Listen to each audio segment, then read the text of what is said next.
Jovan Buha! Buha! Yo, yo, I'm Jovan Buha, Lakers reporter for Buha's Block, and welcome to another Lakers Q&A. Happy Friday, everybody. Hope you are all doing well. Great start here from Jorge. Serbia and Puerto Rico, let's go. Yes, a lot of great international basketball going on. I just got my voice back, and I somehow just lost it before the show, so trying to get it back as we go here. Going to go about an hour or so we'll try to wrap around 3 p.m. Pacific time. But shout out to everybody in the chat. Shout out to the late night gang. Shout out to my mom, who says, welcome everybody. Please remember to hit that like to show support. Thanks. Excuse me. Voice is hopefully better. Gangster Vision 7266 says, you sick, bro? I've been dealing with this cold. You guys know I did a live last week and I barely had my voice then. So kind of had a sore throat for like 2 weeks. So trying to get through it. I'm feeling fine. Last week it was rough, but glad to be back. I'm back from my New York trip. I was out there for almost a week, got to eat a lot of great food, do a lot of great shopping, see my brother, and also celebrate. It's almost the 1 year anniversary with me and my wife, and we got married on September 7th. So we were out there for that, to celebrate that. And yeah, now I'm back for the time being, and I am ready to lock in and get prepared for next season. So one thing I quickly want to plug before I get into the Q&A portion here is we're doing a Buha's Block survey right now. I've posted about it on the last live we did, and then also in the community tab. And for those who participate in it, I will be doing a private stream for all the participants where it'll be a little bit more intimate setting than this, and we can talk about the Lakers, or we can talk about whatever you want to talk about. So be on the lookout for that. I'll be posting about it in the show notes below. And then just usual, for those watching on YouTube, please be sure to hit that subscribe button, turn on channel notifications, and like and comment on this video. For those listening on Apple Podcasts, Spotify, or your podcast platform of choice, please be sure to follow, download, and leave a 5-star review. Shout out to Sir Haro. It says 5 a.m. here in the Philippines. Morning gang rep. Shout out to the morning gang. Look, it's not always the late night gang. Sometimes it's the morning gang. We're all family here. Alvin says, hope you're feeling better. Thank you. I appreciate it. Rhymes Truckin says, how do you think Luka's looking? I think Luka's looking pretty good. I know the Serbia game was rough for him and Slovenia. I think the defense was okay at times in that game. You know, I think there were some rough possessions overall for Slovenia, but certainly Luka was a part of that. I thought we saw some of the frustration, especially with how that game went, with some of the pouting and some of the stuff with pointing to missed defensive rotations or telling his teammates to shoot more or something. So I think he was pretty frustrated with that game overall, but I'm not going to judge everything just based off of the recency bias of the most recent the recency bias, of the most recent game. But I think overall he's looked good and looked like Luka. Like I don't think he's going to turn into some new player just because of the new shape that he's in, right? But it's about just him being a little bit better and a little bit sharper and being closer to the 2024 version we saw of him in Dallas, who led a team to the finals. So I think he's largely been in line with that. So I think overall I've been pretty happy and pleased with the way that he's looked so far in Eurobasket, though again, the real competition hasn't started yet. So that's why I think we'll see some of the real Luka come out, right? It's been all friendlies and exhibitions, but once the real games start to count toward who's going to earn an Olympic spot, then I think we'll see a different beast. Rob Shucken says, I filled the survey out last week, my man. I appreciate it. Thank you to anyone who's done it. And I look forward to, I think we've gotten about 150 participants so far. We're trying to get that up into the 200 to 300 range at least. So we'll be running it for about one more week, and then we'll be scheduling sometime around probably right after Labor Day to do it. See, I missed a couple at the top. So, I guess I'll say Eduardo. Is this Matthews Eduardo? Jovan, 0% chance of the Lakers moving Gabe or Kleba and their second round pick, for example, to the Nets to create flexibility and offer 2 minimum contracts to Beasley and potentially Love. I would not say 0%. There are very few things that I will confidently say 0%.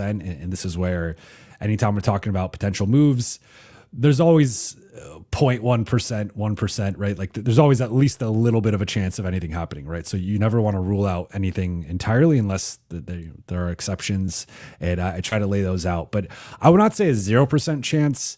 I would say a low percent chance because the Lakers have had the opportunity to do a salary dump earlier in the summer and they chose not to. One consistent theme with this front office going back the last few years, aside from I think being a bit risk averse, especially in the offseason when the asking prices are higher and everyone is selling themselves on optimism and just the best version of their season, right? It's different. Everyone's optimistic. In August, everyone's a contender. Everyone's a playoff threat, right? But then once you get into December, January, and you have a 30-game sample, a 40-game sample of your season, maybe certain players are underperforming. Maybe that free agent signing didn't really work out. Maybe someone got injured, or maybe you're just in the West where it's a bloodbath and best laid plans can go awry very quickly.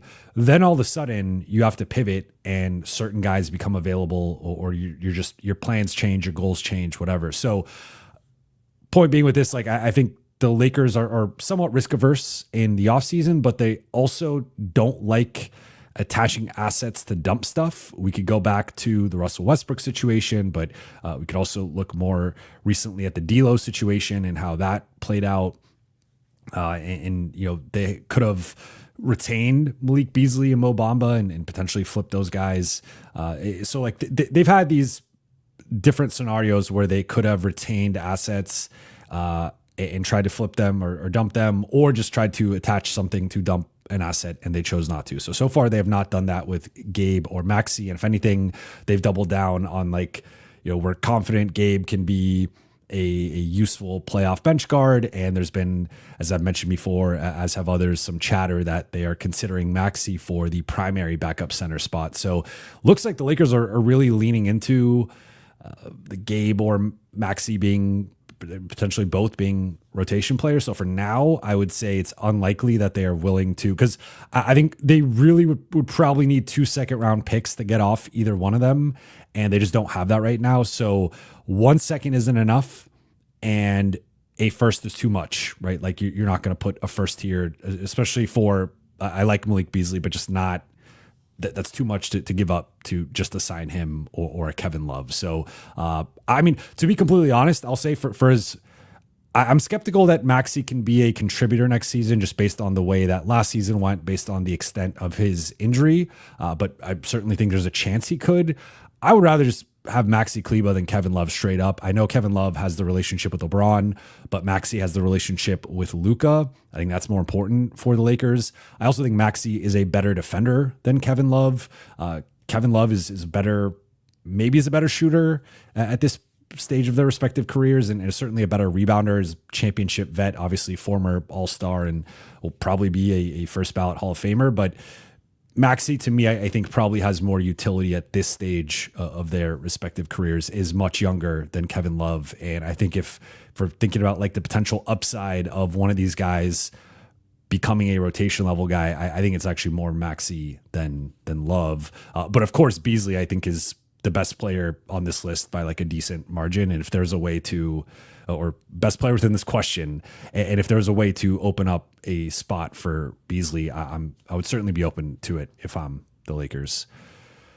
And then to follow up 126 CRA, would the Lakers try to sign Malik Beasley if his main options on contenders are minimums? I would assume that I haven't really heard much on the Malik Beasley front, but I would assume that his main options are going to be contenders. I mean, maybe someone is willing to give him the taxpayer MLE, and maybe, you know, he was certainly worth the non-taxpayer MLE and was going to be a guy in that range. But obviously this situation derailed potentially his career. And I still think there's some more dominoes to fall. Like the league could have their own independent investigation. We see this a lot in the NFL where just because if something's at the federal level or the state level, whatever, just because that gets dropped doesn't mean that the league isn't. Because I mean, anytime it's gambling and like there's just a lot of potential risk there for the league of if certain things come out at some point, like that could be a really big deal. So I think they're going to be careful and do their own independent investigation and just make sure everything is good. And then for any team taking on Beasley, there's an added element of risk here. Like I don't think he's completely out of the woodwork yet in terms of just being exonerated for everything so far. So I think this is going to be a little bit of a process. Maybe he signs with someone really quickly. And I know a lot of this process has been ongoing since the investigation started. So maybe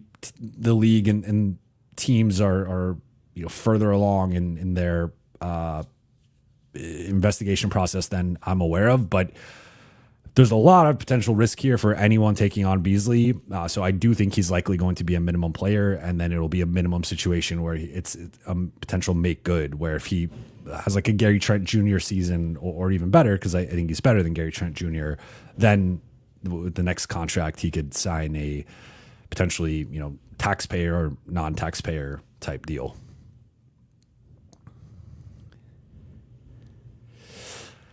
Jan asks, is that facial hair I see? I actually just shaved this morning, but I guess I'm going through puberty finally, getting some facial hair at 32. Doctor, do you see the LeBron Warriors news? You got an update on that? No real update on that. I don't think it's that surprising. Like the LeBron and the Warriors have been linked, obviously going back to the 2024 trade deadline, which has been about 18 months now or so. I'm not surprised that the Warriors have called. Like I thought if you just take it at face value, it's the Warriors inquiring about LeBron, trying to see if he's available, trying to get him. So I'm not surprised by that. If I'm the Lakers, unless LeBron is demanding out specifically to Golden State, I am not entertaining that. I don't think a Kuminga, like I like Jonathan Kuminga, but I've been concerned is a strong word, but I've been a little surprised, we'll say, at some of the report. And of course, in these types of situations, both sides are going to mudsling a bit and get their agenda, get their perspective and point of view out. But I think some of the stuff about him viewing himself as like a number one option and thinking that he should be making, that he's on like the level of a Cade Cunningham and should be making like 30+ million a year and stuff like that. Or maybe I'm mixing him up with Cam Thomas a little bit, because they've both had some concerning, surprising things come out about their. But like I'm pretty sure Kuminga, there's been some stuff about like him viewing himself at a certain level, and there's a difference between like a fine line between confidence and delusion. And I think some of the stuff that's come out about Kuminga's camp and what he wants has trended more on the delusion side, and so. I think, like, in theory, replacing LeBron with a Kuminga, and of course, like longer term with the additional salary flexibility and what that could mean, that is interesting.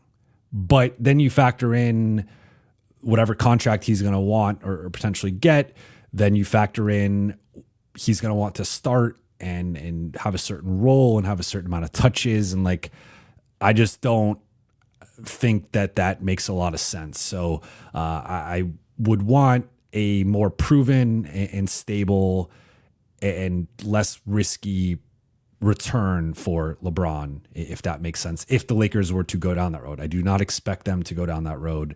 I would assume this came out from the Warriors side, and it's just, I mean, really the Warriors they've had a rough summer. They have not been able to make any moves because of this Kuminga situation. It's been drama filled, but also stagnant at the same time. And one way to get your fan base excited or to get them off your back a little bit is to have something like this come out. And now it's like, oh, well, They've been trying to get LeBron. They've been trying to flip Kuminga for LeBron. Like, they're not just sitting there doing nothing, right? So like I think there's a little bit of posturing here more from the goal. Like, if you think about who this benefits. I mean, to some extent, it does benefit LeBron, showing that there's interest in him, and that the whoever put it out that there was no trade market for him, that like that's not true. But it also benefits the Warriors to make it their front office, their organization look like they're trying to do something. So I don't make much of it, to be completely honest. I think it's status quo, and until LeBron asks out, and specifically asks out to the Warriors or to a set subset of teams, then I don't make much of this. Alvin 28, is the Lakers' depth enough for the regular season until the trade deadline? Yes, but it depends what you mean by this, right? So I have some depth concerns that I've been honest about. Like, I think if you compare, I really like the Lakers' top six, and I think their top six, which would be the projected starters, whether you want to go with Rui or Marcus, and then plus Rui or Marcus as the sixth man, like whatever six-man configuration you want to go with as the top six.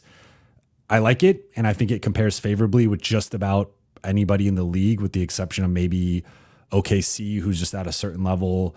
I do put Denver and Houston above the Lakers, but like they're right in that mix, I think, with just about anybody. I think when you get to like 7 to 10, 7 to 12, that's when I think the Lakers, too many of those guys are one-way guys, and not even sure that they're good enough on that one side of the ball to warrant a serious role on like a really good team.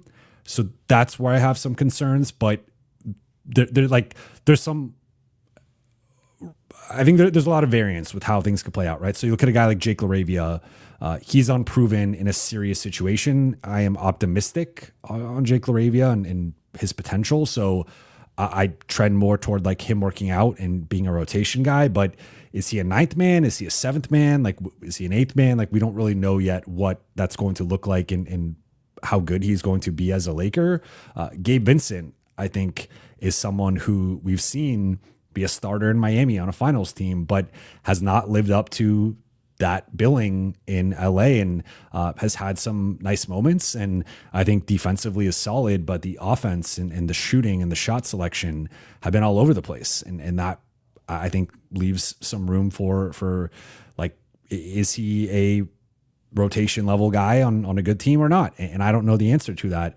Jaron Vanderbilt has had 2 injury riddled seasons and had double foot surgery last offseason, and now is coming off his first healthy summer in a couple years, but I don't think it's quite been at the 2023 level that we saw of him as a starter and being a big piece of them getting to the conference finals. So like, if he gets back to that, then I think that changes how I view the rotation. If he doesn't, and he's just the guy he's been the last couple of years, that guy to me is a fringe rotation guy. And then we get to Dalton and some of the questions with him and Summer League. And we get to Jackson Hayes, who I like in like a certain bench role, but I don't know if he's an every night player. Maxi Kleba is coming off the major injury. So like, you start just getting into all these questions with different guys in the rotation. And I think that like 7 to 10, 7 to 12 is a lot shakier than a lot of other teams in the West. And those teams have better optionality. They have better two-way depth. And that's really my concern. Now, is it good enough till the trade deadline? I do think the Lakers have a easier beginning schedule, so they should be able to be in that top 5, be in that top 6, and then maybe they make the right move at the deadline, and that catapults them to the top 2 or 3. But I do still think they're one move away, and ideally some sort of consolidation move that improves the top 7 or 8 of the rotation.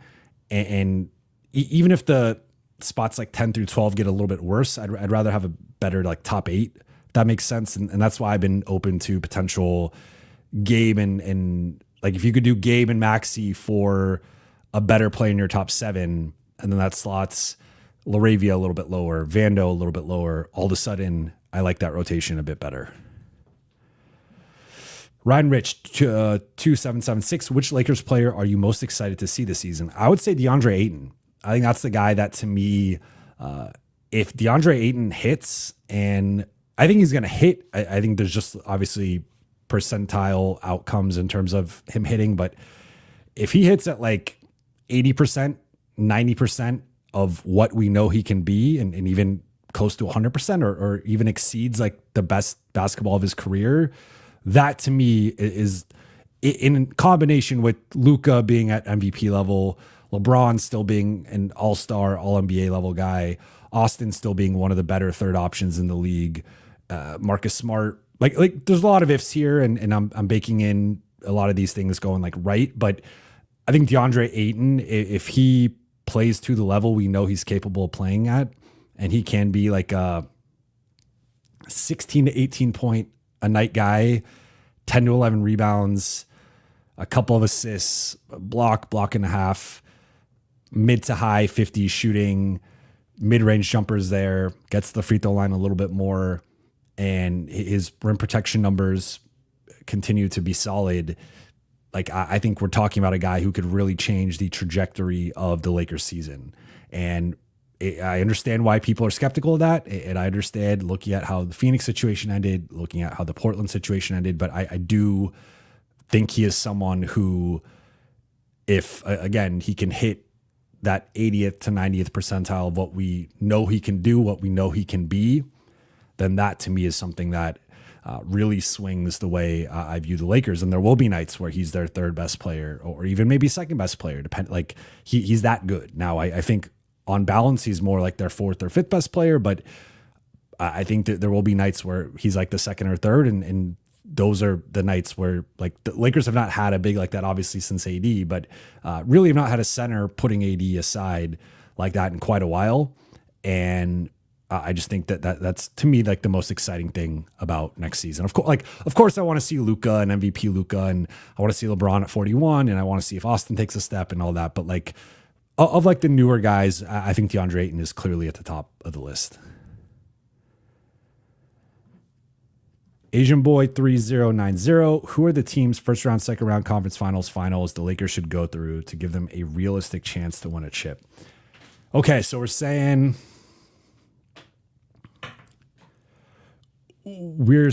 like what's the easiest path, the easiest realistic path for the Lakers to win a title? That's an interesting question. I mean, to be honest, there's like no easy, I guess, I guess it would be playing anyone else other than OKC, Denver, or Houston in the first couple rounds. I don't know how you swing that, because I think you're going to have to play at least one of those teams in the second round. I guess for me, it's probably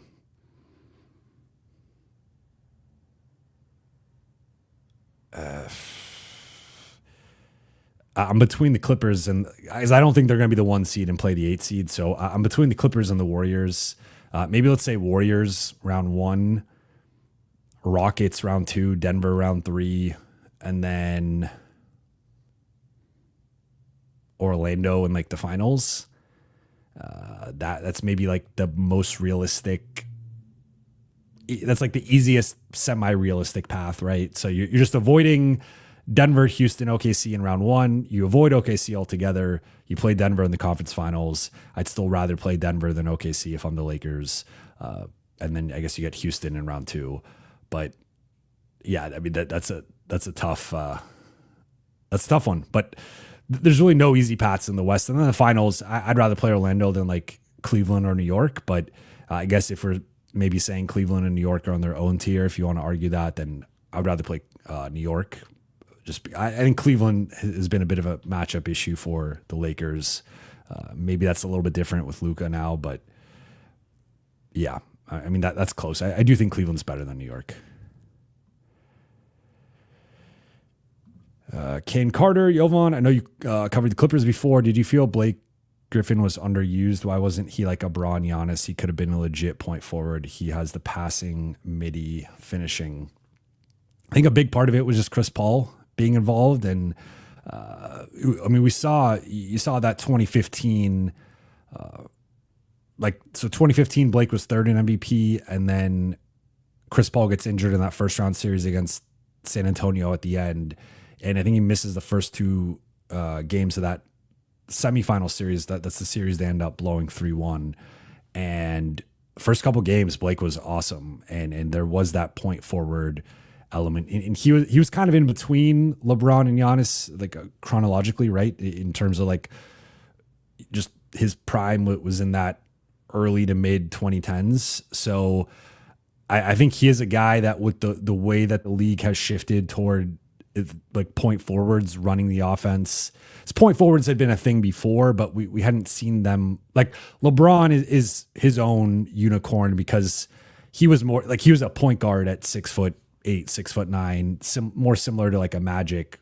Like I think Giannis is probably more the comp here for Blake, though of course he was not for as freaky as he was not at the level of a Giannis, didn't have the same size as him.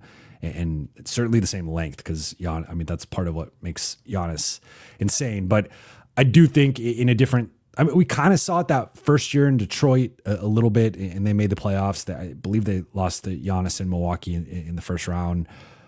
I think it was kind of, he was almost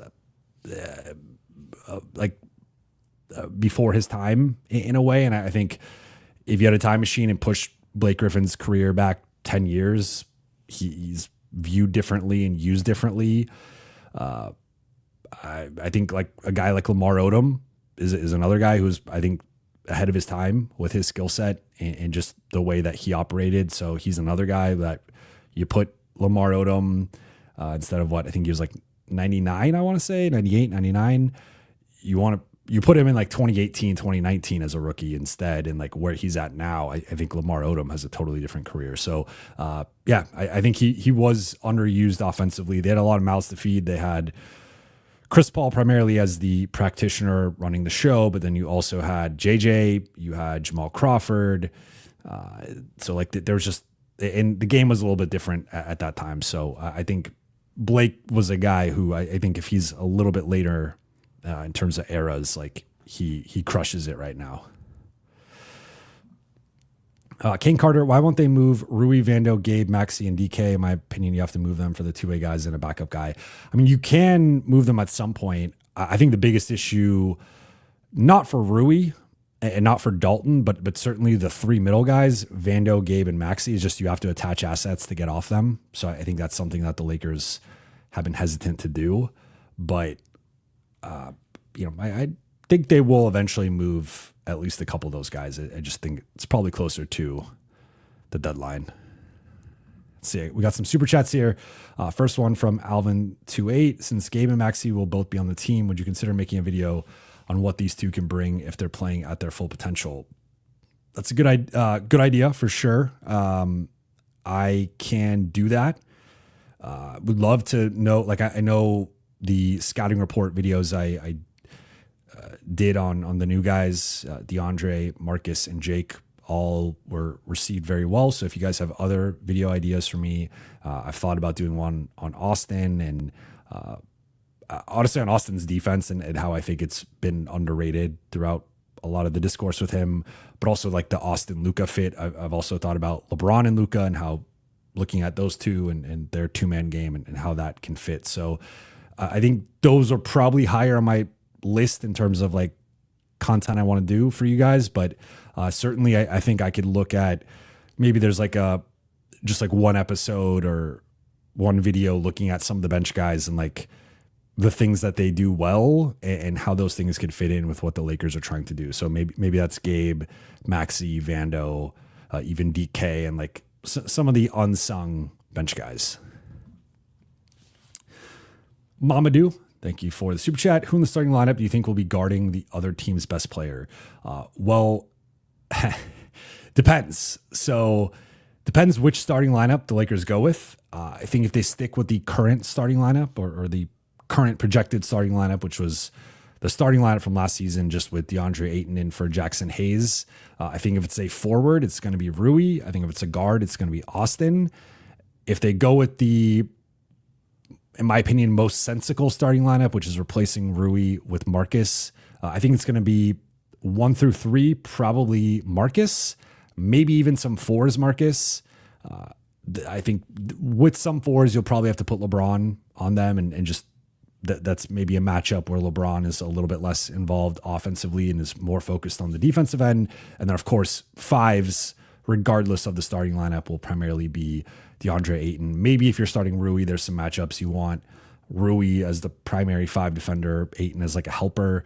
But I think for the most part, you want to simplify things with Ayton defensively and like keep him on fives. So I think it's going to be, again, it's hard to give like a blanket answer, but I think with the first starting lineup, it's fives, it's Ayton, threes and fours, it's Rui, ones and twos, it's Austin. With the second starting lineup, I think 1 through 3, it's Marcus, fours, it's Marcus or LeBron, and then fives, it's Ayton. So hope that answers that question. Then another one from Mamadou. Thank you. It seems like Luka changed the Denver matchup for us. Certainly. And that we only saw it a couple times and we saw it 3 times, but 3 times post trade. There was only though the one time in, cause I want to say LeBron missed both of the last ones, if I'm not mistaken. And then obviously Luka didn't play in the one in Denver, the second one in Denver, where that was the Austin and DK both went off, and LA nearly won that one. Then they beat them.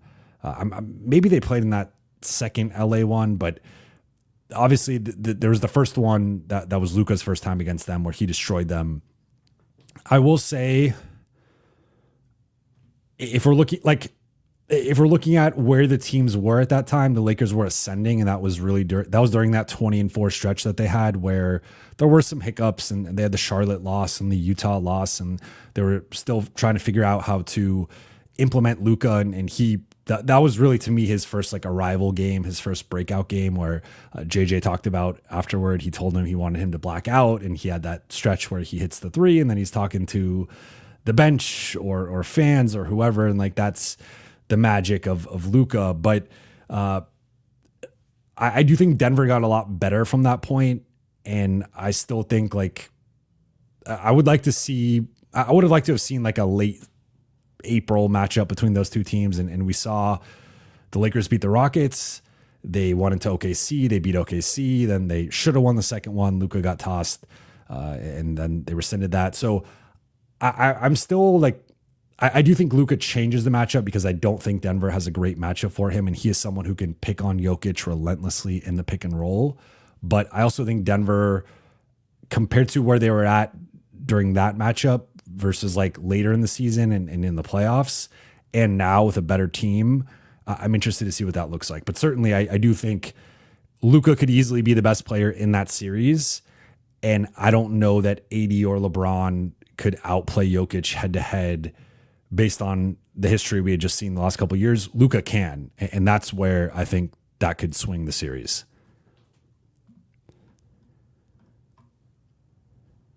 Let's see. Mike says Lakers could offer Vincent and Kleba for Monk. The Kings are trying to clear space to sign Westbrook, and with little trade interest around NBA and Monk, LA would avoid losing a pick or core players.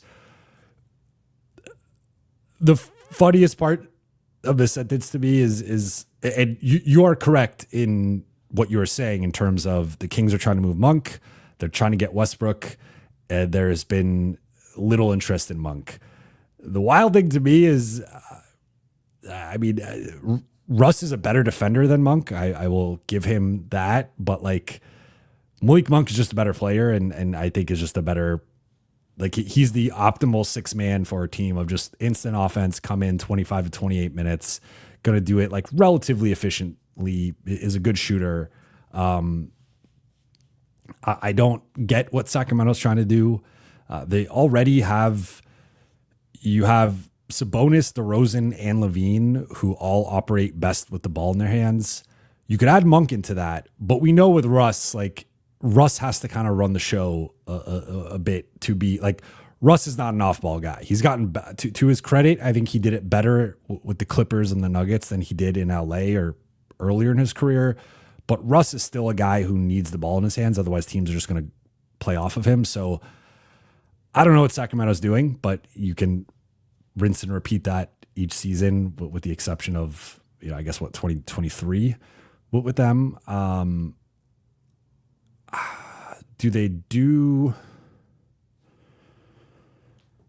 I would assume the Lakers would have to at least throw something else in, maybe just a second though. And I think if I'm the Lakers, I would do that. But I don't know that that's enough for the Kings, but maybe it is.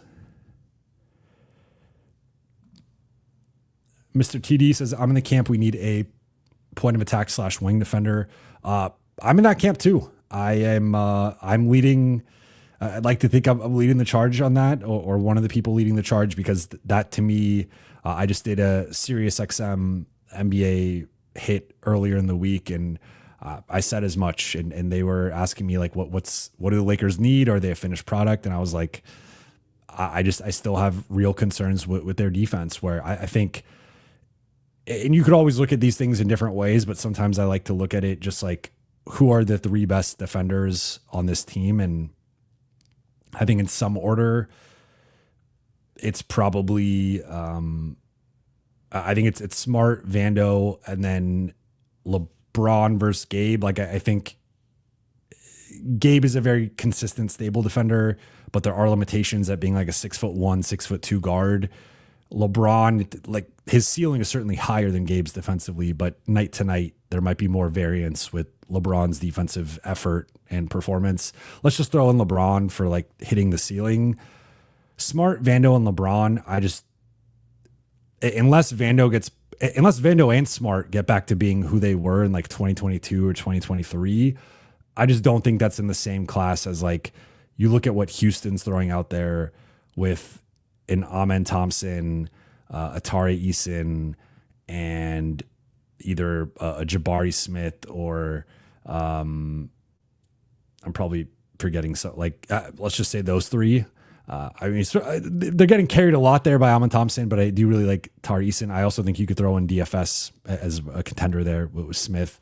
But you look at OKC with, it's hard to just pick 3 guys, but J-Dub, Caruso, Wallace, Chet, Hartenstein, like that is a loaded defensive team. One of the best defenses we saw ever last season. Even like the peak, I like the peak, at least the top 2 with Denver, of Gordon and Brown, Minnesota with McDaniels and Gobert and Ant. Like, I just think that the top, the Clippers, I mean, Zubats, Kawhi, and then the third guy, I get Chris Dunn, Derek Jones Jr. Like, I just think some of the other teams in the West, like, their top defender or 2 are just at like a different level than the Lakers. And that's to say nothing of OKC, who has like a million of those guys. So I just think the Lakers' defensive ceiling isn't as high as it should be. And that's where I go back to needing a guy. I think they need a guy better than Smart and Vando, that slots Smart and Vando as the second and third guys, and then that guy's like the primary guy.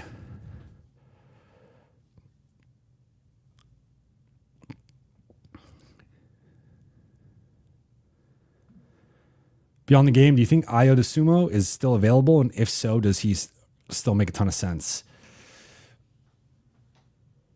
I don't even know if he's available. Like, I just mentioned I don't know what Sacramento's doing. I also don't know what the Bulls are doing. And so that's a situation that I'm not going to pretend to understand with Chicago. They've mismanaged assets left and right and like held on to guys and then sold them low or traded guys too early. And like, so I guess I've heard different things in terms of how available Ayo is.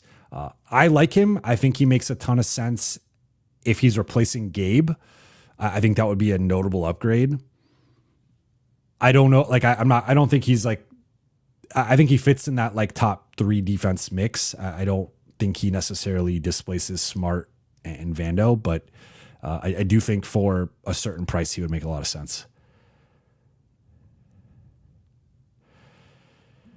Blurray 10, we don't need Monk. I agree with you. And I'll say this, and this is, I probably diverge from a lot of NBA observers in this regard. I think bench scoring is arguably the biggest or most overrated thing. And I'm not going to say it doesn't matter, because I think ideally you have a couple of bench players who can come in and swing a shift, right? And at least at a minimum, like hit some catch and shoot threes, but maybe you have that Jamal Crawford, Lou Williams, Malik Monk type that comes in and can get you 12, 15, 18 off the bench and help swing their part of the game. But I don't think you need that. And I think even looking at what OKC did last year, like with Indiana too, there were times where McConnell and Obi Toppin and Benedict Mathurin came in and had big performances, but it wasn't just about that. Like I think like TJ McConnell had some great stretches and hit a bunch of big shots, but he also was pressuring 94 feet.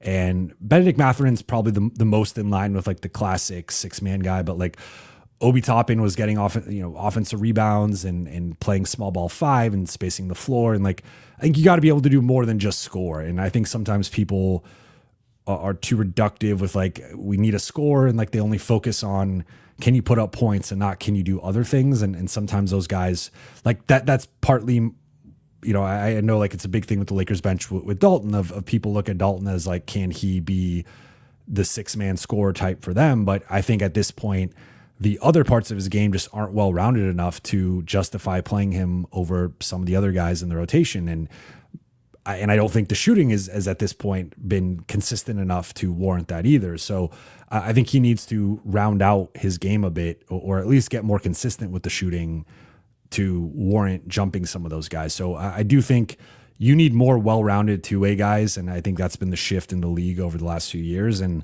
I think the Malik Monk, Jordan Clarkson, Lou Williams, Jamal Crawford types, who I think all those guys progressively got better as playmakers throughout their careers. They got more comfortable in their bench roles, but like they were always defensive liabilities.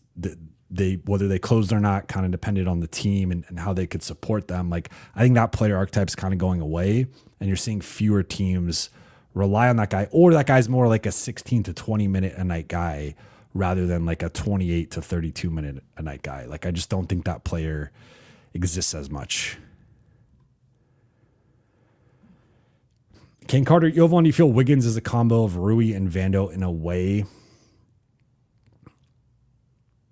In a way, yes. I have been jokingly saying for like the past year or so, maybe year and a half, basically since I started the show, that I think the ideal Lakers wing is a blend of Rui and Vando. Ideally, it's someone like Rui who can hit open, really good catch and shoot guy, can attack closeouts, can attack mismatches. If you're going to put a guard on him, can post up, good cutter. Like Rui offensively, like that to me is the biggest.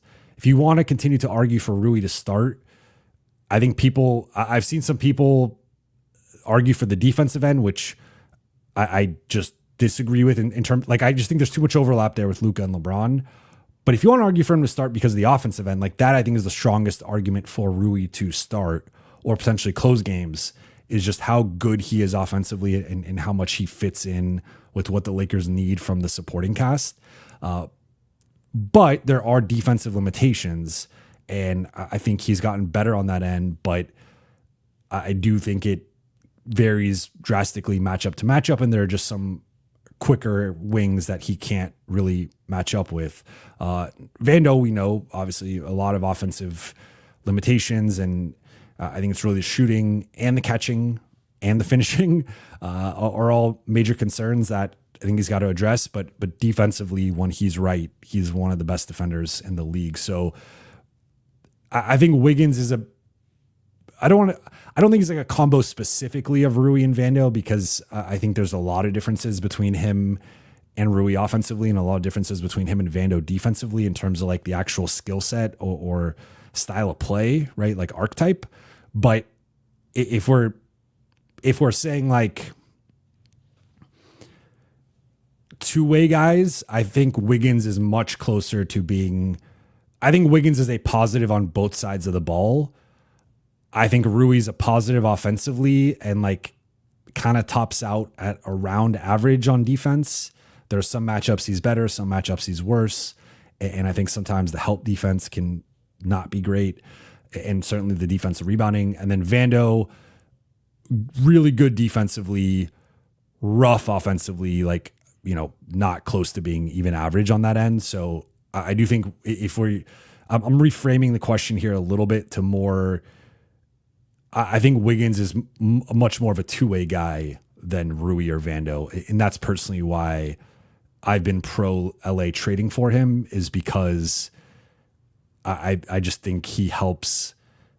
And I'll say, like, I don't think his defensive ceiling is as high as Vando's, though they're different types of defenders, but I don't think it's as high. I do think his offensive ceiling is as high, if not higher. I mean, he just averaged 18 points a game last year, right? And Rui's never averaged more than 13, and obviously different roles. But like, if you really look at Wiggins, he has not been more than a third option for like the last few years. Like in Golden State, it was debatable whether he was second or not, but they had stretches where Clay was involved, or where, I mean, I'm trying to think. I mean, Jordan Poole was another guy who was heavily involved. So like, Wiggins wasn't always the clear cut number 2 in Golden State. He would fluctuate between like 2 and 4. And he still has been someone who I think he's just a better scorer than Rui. So Rui's a better shooter and probably fits better with what the Lakers need. I think Wiggins probably needs the ball in his hands a little bit too much. So, but yes, I think he's better than Rui and Vando. And I think he's more of a two-way player.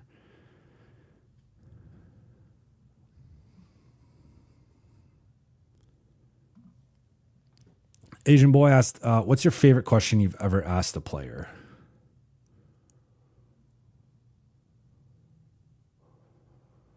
That's a good question. I don't know off the top of my head. I feel like I was asked this like a long time, like, I don't know, a few months ago, 6 months ago. And I didn't really remember then. I would probably say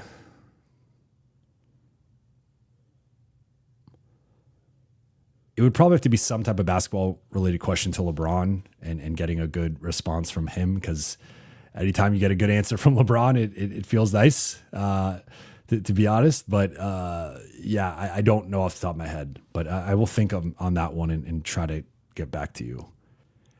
Blurry 10 says he's more of a combo between Smart and Jake. I could see that in terms of Wiggins. I assume you're talking about. Toon Spade says Dylan Brooks slots everyone appropriately. You are right. I have one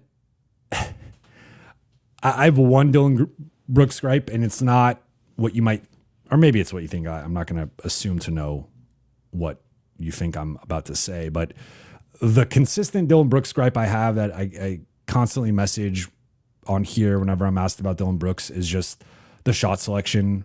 And it's honestly similar to Marcus Smart. I think those two guys are the kings of 3-and-D role players who sometimes, or not even sometimes, but consistently step out of their skill set and what they can do. And Dylan Brooks thinks he's like I don't want to say he thinks he's like a go-to option, but I feel like even on this team, he would probably think he should be getting shots ahead of like Austin and DeAndre, and depending on if Rui's on the team or not, like Rui. And I just think I would actually rather have all three of those guys take shots ahead of Dylan Brooks.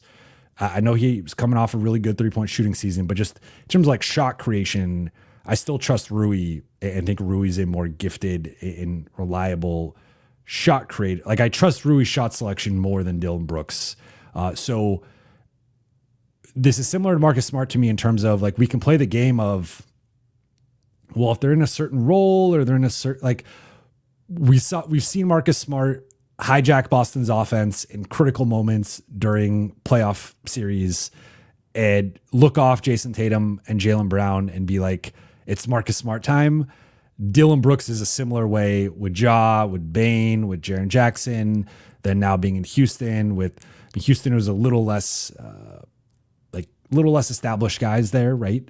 But that's my biggest gripe is like, and maybe that's too much of a pet peeve. Like it's just my personal pet peeve. Like my favorite trait in an NBA player is self-awareness. And that's why a couple of the guys I've disliked the most during the last few Laker years has been D'Angelo Russell and Russell Westbrook, because I think both guys lacked self-awareness and rarely took accountability publicly.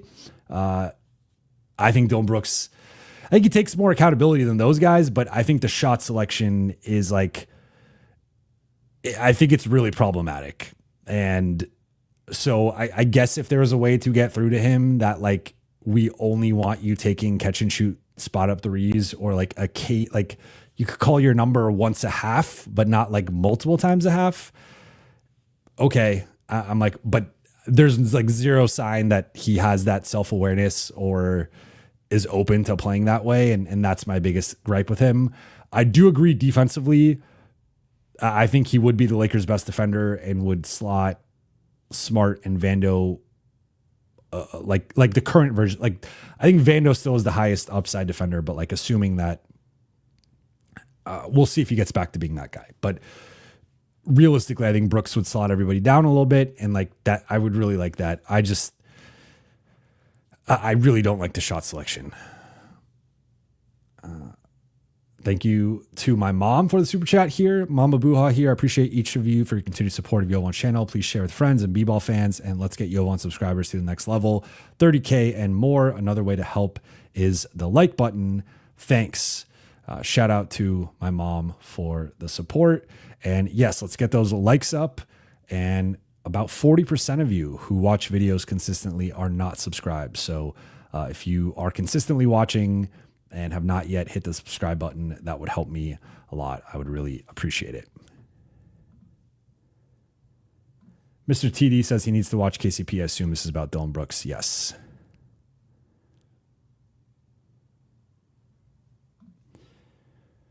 Ken Carter, would you rather move Maxey and Gabe for KCP or Brooks? Would you rather move Gabe for Thibault or Highsmith? And would you rather move DK for Ochai, Abaji, or Keon Ellis? I would move Maxey and Gabe for either KCP or Brooks. I would move Gabe for Thibault or Highsmith, and I would move DK for Abaji or Keon Ellis. So you just went 3 for 3 on really, 6 for 6. So good job there. Yes. I don't know that any of those teams, like the KCP one doesn't really make sense to me because Memphis is trying to go for it for whatever reason. Brooks with Phoenix is also going for it. I just don't think they're going to be good enough. So that one could maybe be like a trade deadline move. Gabe for Thibault. Gabe doesn't really fit with Portland trying to do. Highsmith, maybe. Dalton for Abaji.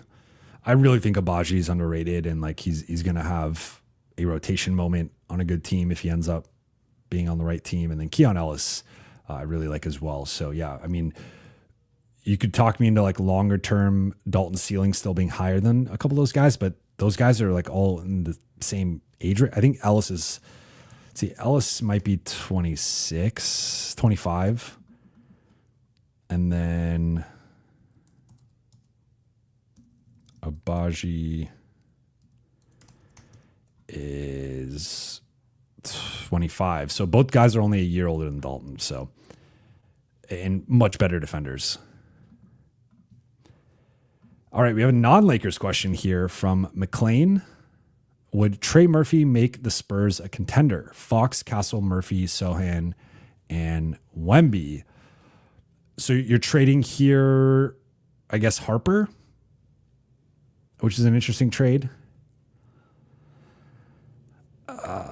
Harper and something else maybe for Murphy. I mean, that I do really like Murphy with, I mean, Murphy and Herb Jones are the two guys who like, I really want to pluck off New Orleans and just put them in competent winning situations and see how they fare. I think those are two gems hiding in plain sight that are just being wasted on New Orleans. So yeah, I mean, I think depending on the price, I don't know what this, like, I think they have a big decision to make in terms of Fox, Castle, and Harper. Obviously they just extended Fox, and it looks like based on the extension number, like he's going to be part of their future for the foreseeable future. And then you have Castle, who just won Rookie of the Year. And then you have Harper, who's the number 2 pick and has the pedigree that he has. and the potential that he has. He might have the highest upside of any of those guys. So you got to figure that out. Like, I think there's an outside chance that all three could play together, but you are going a little bit smaller. I think there are some defensive concerns there and some shooting concerns there. But I really like Trey Murphy. And if he's like your number 3 option behind Vic and Fox, like, that's interesting. So I don't know if it makes them a contender. Like, I would like to see the trade. I would like to see how he continues to develop. But I think if we're talking about like 2026, 27, I think they could contend then. I think they probably need they need to make the leap this year into being a playoff team and get their feet wet. And then I think 2026, 27 would be the year for San Antonio to emerge as a real contender. King Carter, Jovan, doesn't Gabe and Maxey being expiring make them attractive? Yes and no. So it certainly makes them more attractive than, like, right now, one thing with Vando is that I think it's the opposite end where Vando has 3 years left, and that is not attractive to teams potentially taking him on. And like, so between the polar opposites of like being an expiring or having like multiple years left as someone on a, let's say, shaky deal, you'd rather be an expiring, obviously. But it's very context based, and teams, I think, could have different stances closer to the deadline and be more open to this. But in terms of my understanding, like, teams have just wanted assets back to, like, no one is taking on Gabe or Maxey to like improve their roster. If they're improving the roster, that's a different thing, right?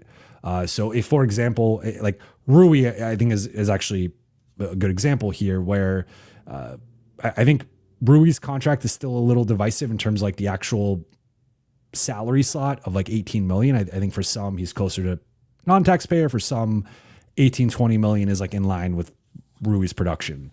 But regardless, like, Rui is a positive asset who is a useful starter or bench player who's on an expiring contract. Like, if you're trading for Rui's probably going to help you depending on obviously what you're giving up. That's one thing. But Gabe and Maxey, anyone taking on Gabe or Maxey, it's going to be more so either salary dumping, like you're getting off a salary to the Lakers you don't want, or it's asset accumulation. And for the Lakers, they don't want to take on long-term salary if they don't have to, right? Like, they would like to have that flexibility. So they're not looking to take on necessarily longer-term salary. So that limits it to, they want short-term salary. But then if teams are just swapping expirings for expirings, like, what's in it for them? Especially if Gabe and Maxey aren't moving the needle for them, it has to be assets. And the Lakers' second-round pick is just not enough. So that's why I've said I think they could go back with and get an extra second round pick back in time. Like, I think that would have allowed them to dump a Gabe or a Maxey, and right now they just don't have that flexibility. So I've been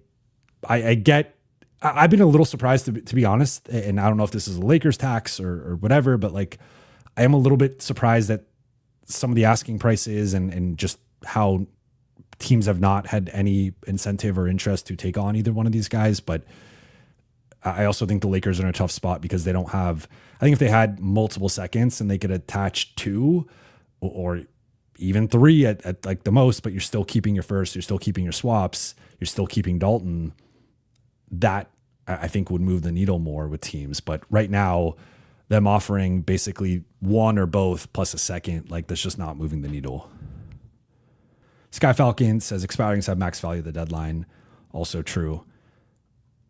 David Parks, Jovan, what do you think happens with Kuminga and Monk this offseason? Do these guys get moved at all before the season? Should Lakers join a 3-team trade with Kings and Warriors? I think Lakers joining a 3-team trade with Kings and Warriors is going to be tricky, but it is possible. I think that is a potential way that this plays out depending on where Kuminga goes. I mean, this is a big game of chicken right now with the Warriors and Kuminga. So there will be some sort of resolution before the season, whether it's Kuminga being traded or taking the qualifying offer. I think more likely if I'm like ranking the outcomes, it's probably him being traded somewhere. The Monk one, again, I said earlier, I don't know what Sacramento's doing. I mean, maybe it ends up being some sort of Monk Kuminga swap, but I would lean more. I think, again, looking at the pie chart, like both guys, the most likely slice of pie is them getting moved. Sacramento is trying to do it. I just don't think with Kuminga, I think it's more like contract concerns and him really being only wanting certain teams or situations to play in. And then with Monk, I think there just hasn't been much of a market for his contract right now. But I mean, I think the Lakers should do it if it makes sense. I don't think either player honestly makes that much sense for LA. If you're simply just getting off of Maxey and Gabe and it's a low risk investment, I guess you could talk me into it depending on who they're getting and what that looks like. But if it requires anything of substance, anything of real material value for the Lakers, then I would pass. I don't think either one of those guys checks the boxes of what the Lakers truly need. Dr. Funkology, I try to chime in and support. He runs an honest podcast. I appreciate that. Thank you. Beyond the Game 77, Jovan, do you think Jokic to the Lakers is plausible? And if so, do they really fit?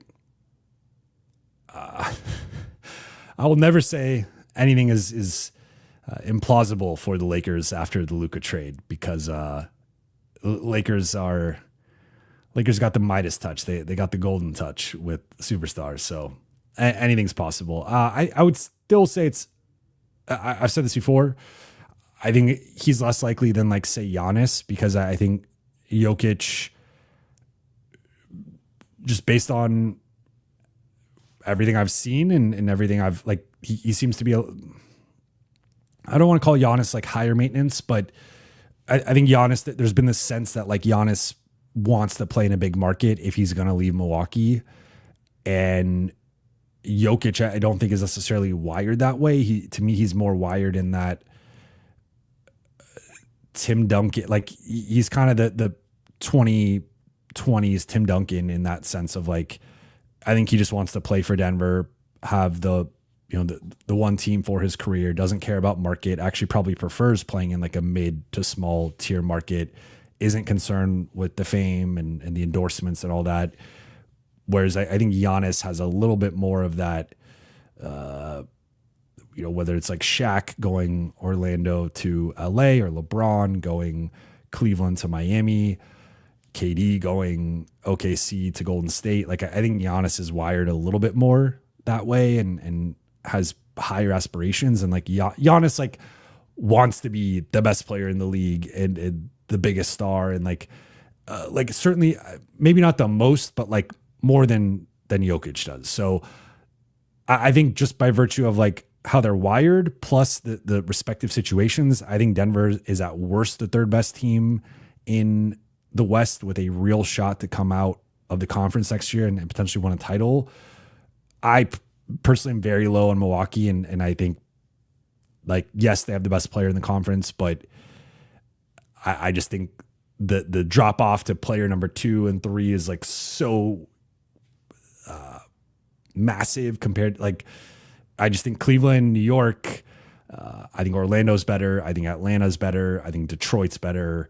And now we're already have them at like what, 6th in the East. And that's to say nothing of Boston, Indiana. They're going to be in the mix, and like Toronto, I think people are sleeping on. So like, I do think they're probably 6th. You also have Philly there as a high variance team, but point being, like Giannis and Jokic are so linked with the Lakers, or like that combination, that I just want to point out. I think Giannis is more likely to be available and to potentially be someone that the Lakers get longer term compared to Jokic, but certainly plausible, I guess. And you have the Jokic Luka friendship and dynamic, and they're both from the same region and they both are friends. And you saw after the game, they were chopping it up, and I think they were hanging out even the night before. In terms of fit, it's funny. I think they would figure out the offensive fit. I know there's only one basketball, and can you have like 2 point guards or whatever? And Jokic and Luka, I think, are smart enough to figure out. Jokic is not he's not the typical pick and roll partner, obviously, that Luka has had. He loves rim runners and mobile centers. And then Luka, I think, is a little bit more ball dominant than anyone Jokic has played with, and is not as much of an off ball threat in the same way that like a Jamal Murray, Luka's often operating on the ball, not the same way. So there certainly have to be some adjustments there, but I think the bigger concern for me would be the defensive end of building a defense around Luka and Jokic. You have to have like lights out defenders at the other three positions who are really going to carry the defense. And that's just a difficult roster construction. Maybe your offense is so great that it doesn't really matter, but I think you have to have specific types of players that I think it would just be a difficult roster build, but certainly possible. And it's a nice problem to have, having two of the top 3 or 4 players in the league and figuring that out. But I think they'd fit offensively. I think the defensive end is where I have my real concerns. I'm going to go about 5 more minutes here. Ron, Rich, what adjustments are you most excited to see in JJ's second season as being a coach? I would like to see a higher level of offensive organization and creativity. I think the Lakers running more, having better offensive principles, being a bit more organized in terms of consistently running sets. And I thought when JJ busted out the whiteboard with ATOs and sideline out of bounds plays and like when he choreographed stuff, I thought he was cooking with grease. Like I thought he was doing really well, and they just didn't do it consistently enough, especially post Luka trade. So I think that would be a big thing. Also figuring out Luka LeBron 2-man game, how that can work better, and just the offense with Luka, LeBron, and Austin. I think that's a big part of it. And then on the defensive side, I would like to see him have a little bit more creativity and not just default to switching and swarming. And I think he needs some more buttons and like I think there's another level of creativity overall. I think certainly we saw there are some high level game plans and they had the stretch of 20-4 best defense in the league with a group that on paper should not have been the best defense in the league. So like I don't want to undersell JJ's first year success. They won 50 games. They were the 3 seed, disappointing end to the season. But like Lakers, you traded for Luka, you traded for DFS. You had 2 big trades during the season. You weathered a lot of stuff. Like, I mean, he lost his house. Like there's a lot of stuff that JJ weathered personally and professionally, and overall a resounding success for a guy who had never coached above the youth level. But I think there's an extra layer of creativity on both sides of the ball, not being as dogmatic and set in his ways. I think that's probably the biggest thing overall. I guess like taking a step back, like macro, I would like JJ to be a little bit more flexible. And I think he was flexible to a degree, but I still think there were like some things that he kind of just had like hard and fast rules or like beliefs that I think as long as it wasn't challenging his like concrete beliefs, he was willing to be flexible. But if it challenged those beliefs, that's when I think there was some resistance and some friction there. So I would like to see offensively them run a more varied offense and lean more into different ways to work with Luka and LeBron and using Luka a little bit more off the ball. And then defensively, I think the switch everything thing really hurts Luka and Austin in particular. And those are 2 of your 3 best players, 2 of your 3 best offensive players. And I think you got to play more coverage and play to hide those guys a little bit more than letting teams pick on them in isolation routinely, which was a big problem for LA last year. And then the bench stuff, like I think trusting the bench a little bit more and experimenting maybe a little bit more with different rotations and you know, like I think he did that at times, but then obviously toward the end of the season, he was very committed to the 5 guys that you trusted. So I think having a little bit of a longer leash with that. You got to trust at least 7 guys. K.2668. Do you think the Pacers would trade Nesmith or no? If so, would Dalton, Gabe, Maxey plus a pick / swap would do it? I think that my understanding is the Pacers want to just view this as a gap year and try to go into next year with as much of the core around Tyrese as possible. And obviously losing Miles Turner was a big blow for them, but they want to try and move forward with the same group. So I think the bar to trade Nesmith would be high. If you put your, like, so if you view Indiana through that lens, I don't see why they do this, to be honest. Like, I just don't think Dalton is in the same ballpark as Nesmith as a prospect. Gabe and Maxey expiring is whatever. That's the salary match, but it would probably have to be an unprotected first. Like, at least they can entertain it, but I don't think Indiana does it. Ken Carter says, do you think Nembhard can be an all-star point guard? He has that feel to him. I would say more likely, it's more likely no than yes, but maybe he's a guy who goes to a different situation at some point and really blossoms. Like, he has an automatic mid-range jumper, and obviously he's a really good defensive player. But I think he's a very, very high-level role player. I don't know if he's quite an all-star level, but maybe he continues to grow. Like, I will say, I mean, we'll see this season, because with no Tyrese, like, they're going to run the offense through Nembhard, and he's going to be their primary ball handler and point guard. So this is kind of just throwing him into the fire and seeing what he's made of. So maybe he pops and he's averaging 20 plus points and 4 or 5 assists and still a really good defender. And, like, that's an all-star caliber player.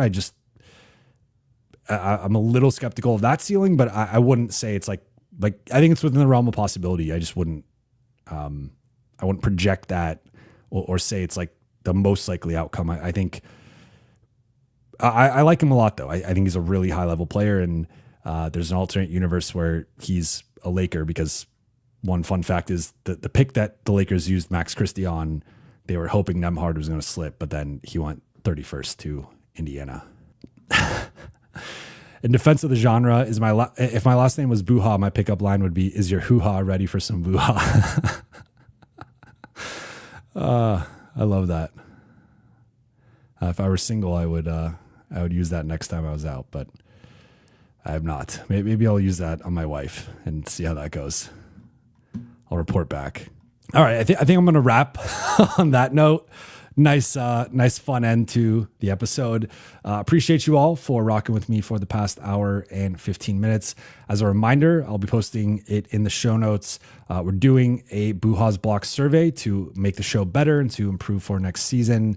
So if you have a few minutes to spare, I would appreciate if you filled it out. And as a token of appreciation, I will be doing a private stream for the select people who end up filling out the survey. And then for those watching on YouTube, please be sure to hit that subscribe button, turn on channel notifications so you never miss a video, and make sure you like and comment on this video. And then for those listening on Apple Podcasts, Spotify, or your podcast platform of choice, make sure you follow, download, and leave a 5-star review. I'll be back next Monday, or in a few days, with a get to know me mailbag. I'm finally getting around to that. I'm finally getting my voice back. It's not fully back, but hoping it's back by Monday. And we'll be doing Q&A mailbag that I've been sitting on for a couple of weeks about just different stuff with my career and random questions. You guys asked me, like, what type of animal I'd like to be reincarnated as, and ranking Drake intro tracks, and my 4 favorite movies, and all this random stuff. So a little bit of a get to know me to peel back the curtain a bit on who I am. So we'll be on the lookout for that. We'll be going live a couple times next week, and then also have a Lakers centric episode at some point in, like, the mid to late part of the week. But thank you all again. I appreciate you, and I will talk to you all very soon.